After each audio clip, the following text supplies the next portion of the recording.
Hi friends, welcome to our channel. இன்றைக்கி நம்ம video என்ன பார்க்க போகிறோம்னா வாழைக்காய் சிப்ஸ் தாங்க பார்க்க போகிறோம். வாங்க வாழைக்காய் சிப்ஸ் எப்படி செய்யுதுன்னு பார்க்கலாம். அதுக்கு முன்னாடி நம்ம சேனலை சப்ஸ்கிரைப் பண்ணலாம், சப்ஸ்கிரைப் பண்ணிக்கோங்க.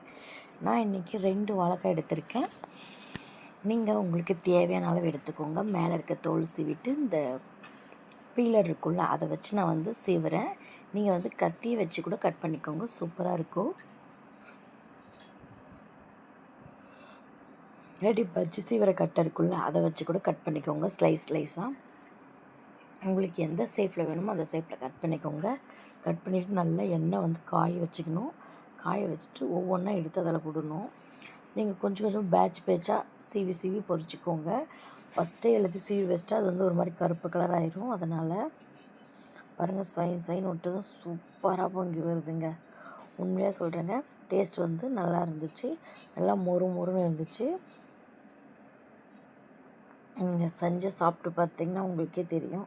இது நல்லா ஃப்ரை பண்ணி விடணும். மாற்றி வந்து திருப்பி விட்டே இருக்குல்ல, ஒரே பக்கம் தீஞ்சிரும். அதனால் நல்லா வந்து இதில் பொரிக்கிறது தான் மெயினேங்க. செய்கிறது எல்லாமே ஈஸி. இது நல்லா வேக வச்சு எடுக்கணும். வாழைக்காய் கொஞ்சம் வேக லேட் ஆகும். மீடியம் ஃப்ளேமில் வச்சு நல்லா வேக வச்சுக்கோங்க. இல்லாட்டி குழந்தைங்க சாப்பிட்றதுக்கு அவங்களுக்கு வயிறு வலி அது நல்லா வரும். நம்ம வந்து அது நல்லா ஓரளவு வெந்து வந்துடும், முக்கால்வாசி வெந்து வந்துடும். இப்போ பார்த்திங்கன்னா நல்லா புள்ளி மட்டும் வெந்துட்டு வச்சுக்கோங்க. நல்லா வெந்ததுக்கப்புறம் மொறுன்னு வந்துடும். அப்போ வந்து அது வேறு ஒரு பாத்திரத்துக்கு மாற்றிட்டு திரும்பவும் அதுவே அதை ஃபஸ்ட்டு எடுத்துருக்கோம்ல அதுவே திரும்பவும் போட்டு கொஞ்சம் உப்பு தண்ணி தெளிக்கணும் லேசாக. ஏன்னா வந்து அப்போ தான் வந்து நல்லா வந்து கிறிஸ்பியாக நம்ம கிடைக்கும். அதனால் வந்து நீங்கள் வந்து திரும்பவும் சேர்த்துக்கோங்க. திரும்பவும் எண்ணெயில் வந்து நல்லா ஃப்ரை பண்ணி எடுத்துக்கோங்க. பாருங்கள் அந்த அளவுக்கு வந்துருக்கு, மொறுன்னு வந்துருக்குன்ட்டு. ஆனால் இது திரும்பவும் இன்னொரு டைம் எண்ணெயில் சேர்க்கணும். அப்போ தான் வந்து நல்லாயிருக்கும். இருக்கிற எல்லாமே பொரிச்சு எடுத்துக்கலாம். ஃபஸ்ட்டு இருக்கிறது பொரிச்சு எடுத்துட்டு அதுக்கப்புறம் திரும்பவும் அதே எண்ணெயில் விடணும். நான் வந்து இப்போ 2 வாழைக்காய் இருந்ததால் கொஞ்சம் அந்த வாழைக்காவில் பாதி வந்து பார்த்திங்கன்னா நல்லா வந்து பஜ்ஜி ஷேப்பில் வந்துச்சு. ஆனால் மற்றதெல்லாம் வந்து பார்த்திங்கன்னா ஓரளவுக்கு ஒரு ஷேப்பில் கட் பண்ணிவிட்டேன். ஆனால் நல்லா மொறுன்னு இருக்குங்க.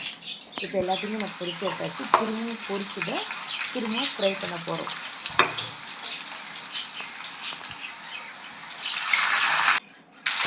இப்போலாம் பார்த்திங்கன்னா நல்லா வந்து கிறிஸ்பியாக இருக்கும். அதே மாதிரி ஒரு 2 டேஸ்க்கு வந்து ஸ்டோர் பண்ணிக்கலாம். நீங்கள் வந்து இந்த ஏர் கண்டெய்னர் பாக்ஸ் இருக்குல்ல அதில் போட்டு வச்சிங்கன்னா நல்லாயிருக்கும். வேறு இதெல்லாம் போட்டு நமுத்துறோம். பாருங்கள், புளிச்சு காட்டுறோம் எந்த அளவுக்கு வந்து கிறிஸ்பியாக இருக்குன்னு. அவ்வளோதாங்க, சூப்பரான வாழைக்காய் சிப்ஸ் ரெடி. கண்டிப்பாக ட்ரை பண்ணி பாருங்கள். பாய்.